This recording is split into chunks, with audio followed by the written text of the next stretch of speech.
त्यावेळेस आम्हाला 1 महिन्यापूर्वी जळगावरांचं हृदयाचं पंपिंग हार्ट कमी कळलं. त्यावेळेस आमच्या अक्षरशः पायाखाली जमीन सरकली होती.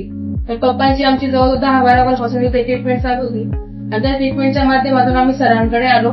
ज्या दिवशी आम्हाला कळलं अँजिओग्राफीच्या माध्यमातून की माझ्या मिस्टरांची जे ब्लॉकेज आहे, एक तर ब्लॉकेज पुन्हा 100% होता आणि बाकीचे 99% होते आणि पंपिंग रेट सुद्धा खूप कमी होता. आणि अशा क्रिटिकल अवस्थेमध्ये सुद्धा आम्हाला डॉक्टर अतुल पाटील यांच्या रूपात प्रोफेसर देवदूत भेटले आणि त्यांनी आमचं इतकं प्रोत्साहन केलं होतं, त्यांनी मला इतकं छान पद्धतीने समजून सांगितलं आणि आज त्याचा रिझल्ट म्हणजे बरोबर 1 महिना झालाय.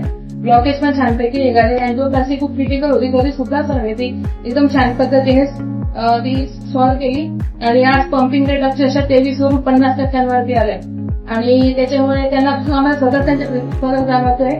खरं आपल्यामुळे जी भीती असते अँजिओप्लास्टी बद्दल किंवा अँजिओग्राफी बद्दल, तर ती भीती सरांनी इतकी सुंदर पद्धतीने आमच्या मनातून काढली. तर मी सरांचे खूप खूप आभारी मानते आणि बऱ्याच जणांना सांगते हृदयाशी रिलेटेड संबंधित जे काही आजार असतील तर त्यांनी अवश्य Asha heart clinic doctor Atul Patil सरांकडे अवश्य भेट द्या आणि आपली मनातली भीती दूर करा. धन्यवाद.